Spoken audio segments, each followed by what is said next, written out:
ठरलं तर मग या मालिकेच्या पुढील काही येणाऱ्या भागांचे अपडेट जाणून घेऊया आपल्या आजच्या या व्हिडिओमध्ये।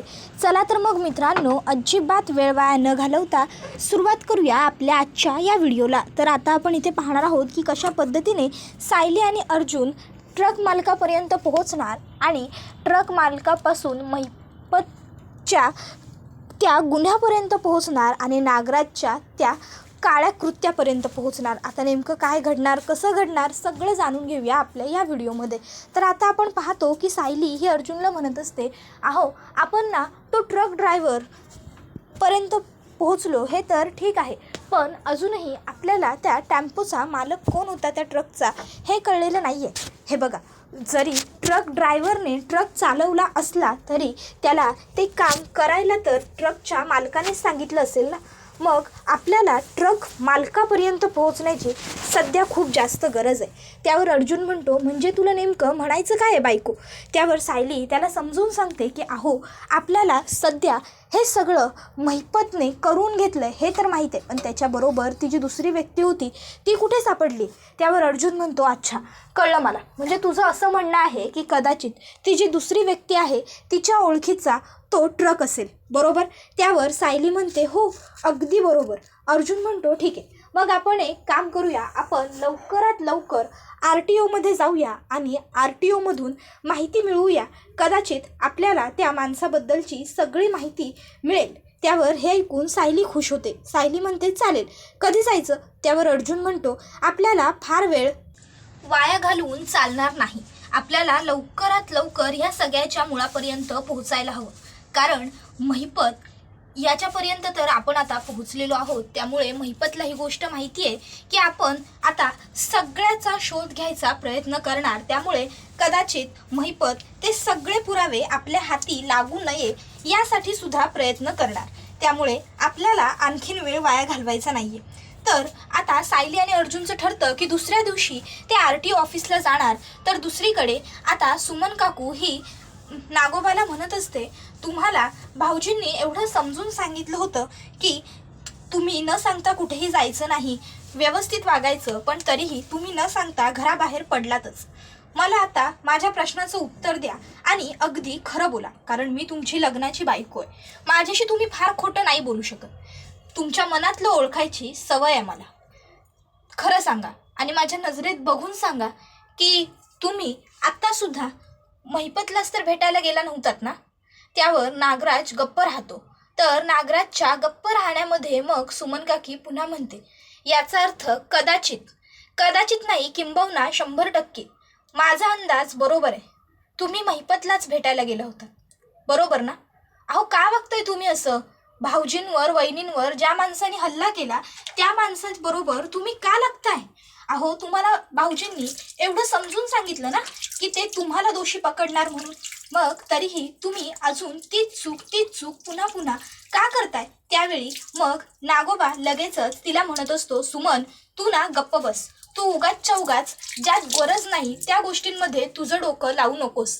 जिथं तुझं डोकं लागत नाही ना तिथून माझं डोकं विचार करायला सुरुवात करतं, आणि सारखी मला दादाची भीती तू दाखवायची नाही आहे। मी घाबरत नाही, हा नागराज कोणालाच घाबरत नाही, समजलं ना? तू प्रत्येक वेळी जाऊन सगळं दादाला सांगशील आणि दादा मला बोलेल, मी घाबरेन, असं होणार नाही। आणि तुला काय वाटतं मी विसरलो? त्या दिवशी तूच दादाला सांगितलं असशील ना मी 2 दिवस घरी आलो नाही ते। दादाच्या तर एवढ्या लक्षात गोष्टी नसतात, म्हणजे लक्षात नसतात म्हणण्याचं तात्पर्य दादा माझ्यावर एवढं लक्ष देत नाही। मग हे एवढं सगळं दादाला कसं कळलं, कसं त्याच्या लक्षात आलं की मी घरात नव्हतो म्हणून? तूच सांगितलं असशील, म्हणूनच दादाच्या लक्षात गोष्टी आल्या असतील, बरोबर ना? सुमन लायकीत राहायचा, नाहीतर लक्षात आहे ना मी काय सांगितलंय ते? त्याबरोबर दुसरीकडे आता अर्जुन आणि सायली दोघंही RTO ऑफिसमध्ये पोहोचलेले असतात। आता RTO ऑफिसमध्ये गेल्यावर ते तिथे त्या माणसाला विचारत असतात की आम्हाला 22 वर्षांपूर्वी एक ट्रक इथून खरेदी केला गेला होता, म्हणजे याची नंबर प्लेट इथून गेली होती, त्याची माहिती हवी। त्यावर आता लगेचच RTO ऑफिसमध्ये त्यांना सांगितलं जातं की तुम्हाला रितसर ॲप्लिकेशन द्यावं लागेल आणि आम्ही पोलीस परमिशनशिवाय हे अशी माहिती प्रोव्हाइड करू शकत नाही. मग सायली आणि अर्जुन हे त्या माणसाला सांगतात की आम्ही एका केस संदर्भात ही सगळी माहिती गोळा करतोय आणि राहिला पोलीस परमिशनचा प्रश्न, तर ठीक आहे, अर्थात तुमचं सुद्धा बरोबर आहेच, हे तुमचं काम आहे, त्यामुळे आम्ही तुम्हाला लेटर देतो. मग अर्जुन तिथे एक लेटर लिहितो आणि त्याच्यावरती इन्स्पेक्टर सावंतांची सही घेऊन येतात ते दोघं जण जाऊन, आणि मग ती माहिती त्या माणसाला ते लोक देतात. सायली म्हणते, दादा आता तुम्हाला हवी होती ती सगळी माहिती आम्ही दिली का नाही? आम्ही लेटर सुद्धा जाऊन आणलं. आता आम्हाला सांगा, हा जो टेम्पो आहे, ही जी नंबर प्लेट आहे ती कोणाच्या नावावर रजिस्टर्ड आहे? त्यावेळी मग आता अर्जुन आणि सायलीला तो माणूस सांगतो की तुम्हाला जरा वेळ बसावं लागेल, कारण हे काम 20-22 वर्ष जुनं आहे, त्यामुळे शोधाशोध करायची. त्यावर मग सायली आणि अर्जुन म्हणतात, ठीक आहे, थांबतो आम्ही, तुम्ही करा शोधाशोध. आणि मग ते शोधाशोध करतात आणि सायली आणि अर्जुनला सांगतात की हा टेम्पो कोणीतरी करंजेकर, मिस्टर करंजेकर म्हणून माणूस आहे, त्याच्या नावावरती रजिस्टर होता. मिस्टर करंजेकर यांनी हा टेम्पो 20-22 वर्षांपूर्वी, म्हणजे जवळपास 2003 ते 2004 दरम्यान घेतलेला होता. त्यावर सायली म्हणते, 2004 ते 2003. त्यावर अर्जुन आणि सायली हे आता त्या माणसाला म्हणतात की आम्हाला यांचा पत्ता सुद्धा हवाय असेल ना? त्याबरोबर आता तो माणूस सांगतो की हो, येस, ऑफकोर्स. मग आता अर्जुन म्हणतो, लिहून द्याल का जरा? मग तो माणूस होकार देतो आणि अर्जुनला पत्ता लिहून देतो. मग अर्जुन आणि सायली तो पत्ता घेऊन आता करंजीकराच्या घरी जायला निघालेले असतात. अर्जुन म्हणत असतो, आता हा करंजीकर सापडला की आपण सगळ्याच्या मुळापर्यंत पोहोचू शकतो बायको. त्याबरोबर सायली म्हणते, हो ना, मला सुद्धा तेच वाटतंय. त्याबरोबर इकडे नागोबा हा प्रियाला फोन करायचा विचार करत असतो आणि तो तिला सांगणार असतो की आता मी येतोय तिकडे. तर नागोबा विचार करतो, घराबाहेर जातो आणि मगच प्रियाला कॉल करतो. आता नागोबा घराबाहेर पडणार इतक्यात मागणं प्रतिमा आत्या येते आणि प्रतिमा म्हणते, थांबा भाऊजी. त्याबरोबर मग नागोबा थांबतो. तर आता प्रतिमा आत्या ही त्याला म्हणत असते की यांनी तुम्हाला त्या दिवशी एवढं समजावलं, दरडावलं, पण तरीही तुम्ही यांचं ऐकलं नाहीच. तुम्ही तरीही काल बाहेर गेलाच होता. असो, पण आज मी तुम्हाला जे सांगते ते व्यवस्थित ऐका. आता तुम्ही बाहेर कुठे जाताय, काय जाताय, मी तुम्हाला काहीच विचारत नाहीये, पण एक गोष्ट लक्षात ठेवा. नाही म्हणजे यांनी मला तुम्हाला निरोप द्यायला सांगितलाय म्हणून मी बोलते. त्याबरोबर मग नागोबा म्हणतो, अगं वहिनी बोल ना. त्यावर मग प्रतिमा आत्या सांगते की आज तुम्ही बाहेर जाताय खरे, पण रात्री आठवणीने घरी या. नाही, जर आज रात्री तुम्ही घरी आला नाही तर यांनी असा निर्धार केलाय की पुन्हा तुम्हाला घरात घ्यायचं नाही. त्याबरोबर आता नागोबा म्हणतो, अगं वहिनी असं काय बोलतेस, प्लीज असं काहीतरी बोलू नकोस ना. बरं, मग तुझं म्हणणं असेल तर मी कामासाठी सुद्धा बाहेर जात नाही, मग तर झालं. त्यावर प्रतिमा आत्या म्हणते, ठीक आहे, नका जाऊ. आता नागोबाला वाटलेलं असतं की प्रतिमा आत्या म्हणेल जा, पण प्रतिमा आत्या म्हणते नका जाऊ. मग नागोबा आता प्रियाला कॉल करतो आणि मला दादा आणि वहिनी घराबाहेर पडू देत नाहीयेत, आजच्या दिवस तूच महिपतची काळजी घे असं सांगतो. त्याबरोबर प्रिया लगेचच म्हणते, काय ओ, मला हे सगळं सांगायचं नाही. दादा वहिनी सोडत नाही म्हणजे काय?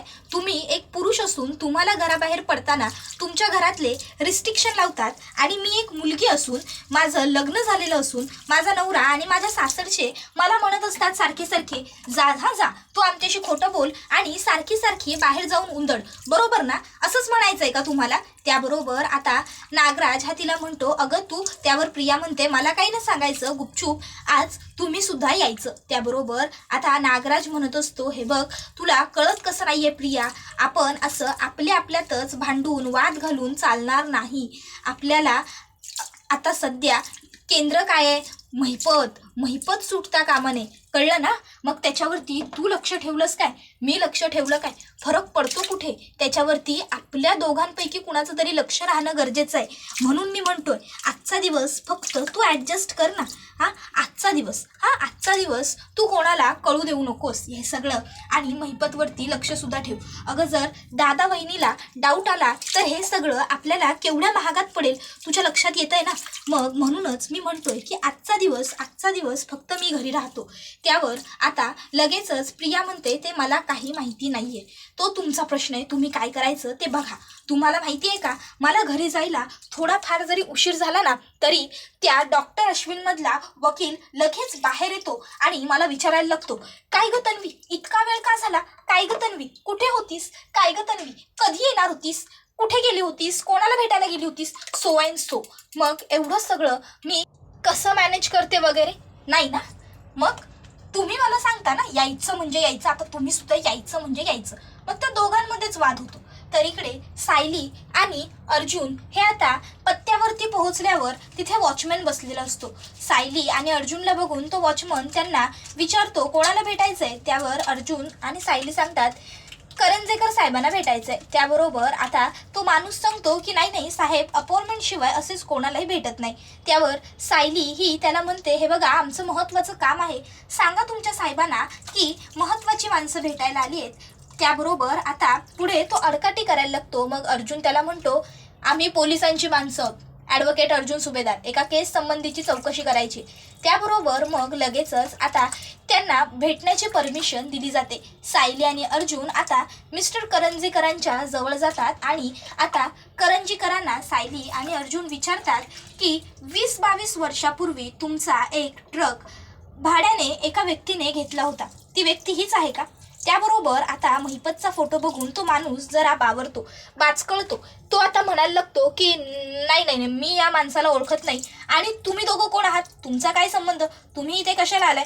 त्यावर अर्जुन आता सायलीकडे बघतो आणि सायलीला डोळा मारतो. त्यावर आता पुढे सायली म्हणते काय?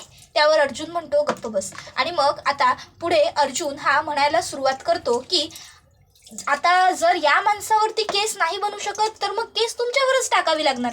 त्यावर सायली म्हणते हो ना, आता त्या अपघाताचा सगळा आळ यांच्यावरच येणार ना, कारण तो टेम्पो यांचाच होता. अरे रे, आता बिचारे करंजीकर साहेब अडकणार. आपल्याला वाटलं होतं की आपण त्यांना सावध करू, आपण त्यांना मदत करू, त्यांच्या मित्रांनी त्यांचंच नाव कसं या सगळ्यात गोवलं हे त्यांना सांगू, पण करंजीकर साहेबांना तर या सगळ्याबद्दल ऐकून घेण्यात काही इंटरेस्टच नाहीये. आता जर ते आपल्याला मदत करायला तयारच नाहीये तर मग आपण तरी काय करणार ना. जाऊ द्या हो अर्जुन सर, आपण आता इथे नको थांबायला, आपण निघूया. आता यांना अडकायचंय तर अडकू द्या. ते म्हणतात ना, ज्याचं करावं भलं तो म्हणतो माझंच खरं. तशी काहीतरी परिस्थिती यांची झाली. त्यावर अर्जुन म्हणतो ठीक आहे निघूया. त्यावेळी लगेचच करंजीकर घाबरतो आणि म्हणतो ओळखतो मी या माणसाला, पण माझ्याकडे ट्रक घ्यायला आलेला माणूस हा नव्हता. त्यावर अर्जुन म्हणतो हा नव्हता, मग दुसरं कोणी होतं का? त्याबरोबर तो माणूस म्हणतो हो, माझ्याकडे ट्रक घ्यायला दुसरा व्यक्ती आला होता आणि हा माणूस फक्त त्याच्या बरोबर होता. हा माणूस काहीच बोलत नव्हता. हा माणूस गप्पपणे उभा होता आणि त्या माणसानेच मला पैसे सुद्धा दिले होते आणि त्याच माणसाने माझ्याकडनं ट्रक घेतला होता. त्या माणसाचं नाव मला आठवत नाहीये, काहीतरी न वरून नाव होतं आणि तो घाऱ्या डोळ्यांचा माणूस होता, एवढं माझ्या लक्षात आहे.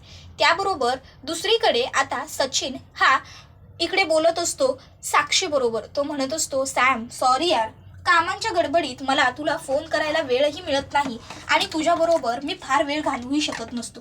आता खरं तर मी तुझ्याबरोबर तिकडे असायला हवं होतं. आपले अण्णा गायब आहेत त्यामुळे तुला खूप जास्त टेन्शन आलंय, ही गोष्ट मला व्यवस्थित माहिती आहे, पण तरीही मी मात्र इथे कामांमध्ये बिझी आहे. खरंच सॉरी, मला खूप गिल्टी फील होतंय ग, पण मी काय करू सॅम, माझं कामसुद्धा तितकंच महत्त्वाचं आहे ना ग, त्यामुळे. नाहीतर मला खरंच आत्ता सध्या तुझ्या बरोबर असावं असं खूप वाटत होतं. त्याबरोबर आता ती म्हणते इट्स ओके सचिन, तुला माझ्याबद्दल एवढं कन्सर्न आहे हे बघून मला खूप बरं वाटलं. आता त्या दोघांचं हे बोलणं कल्पनाने ऐकलेलं असतं. कल्पनाला प्रश्न पडतो की सचिन एवढ्या रात्रीचा हा असा बाहेर जाऊन का बोलतोय. आणि जसा सचिन कल्पनाला बघतो, सचिन फोन ठेवून देतो.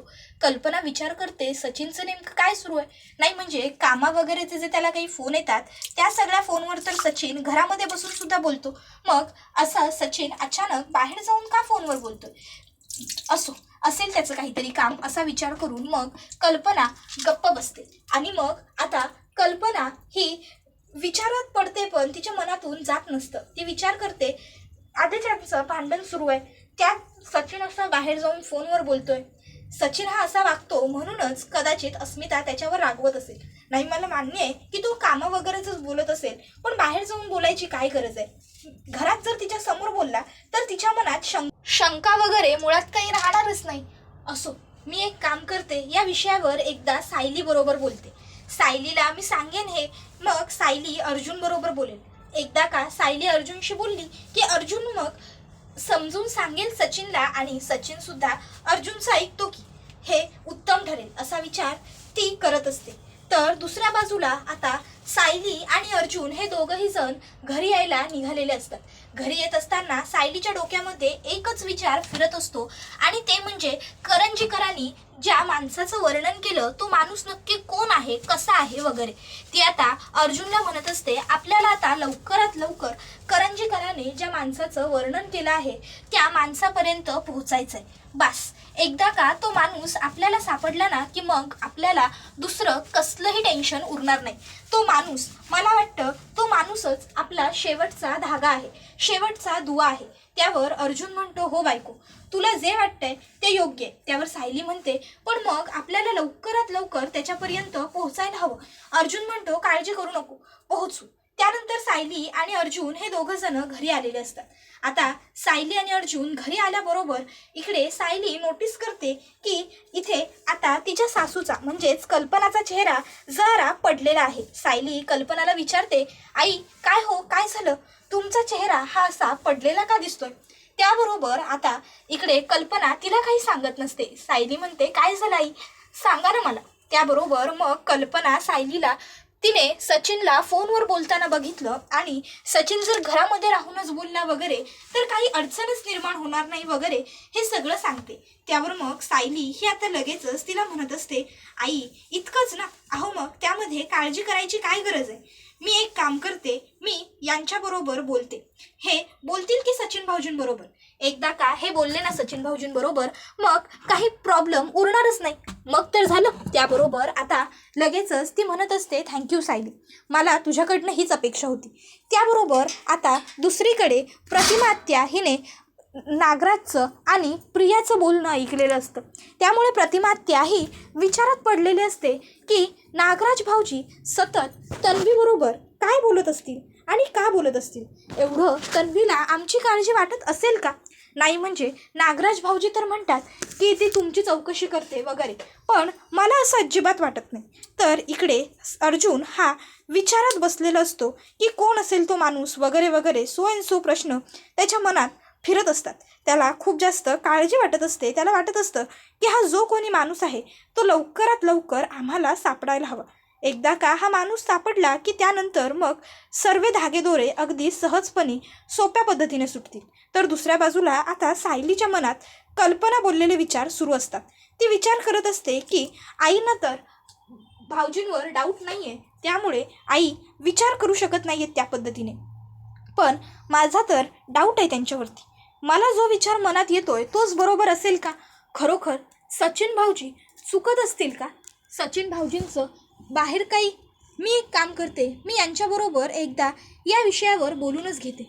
एकदा का मी यांच्याबरोबर बोलून ठेवलेलं असलं की माझ्या मनालासुद्धा शांती वाटेल, माझ्या मनालासुद्धा बरं वाटेल. मग आता सायली ही अर्जुनबरोबर बोलायचं असं ठरवते. आणि हा व्हिडिओ इथेच संपतो. व्हिडिओ आवडला असेल तर लाईक करा, चॅनलला सबस्क्राईब करा. धन्यवाद.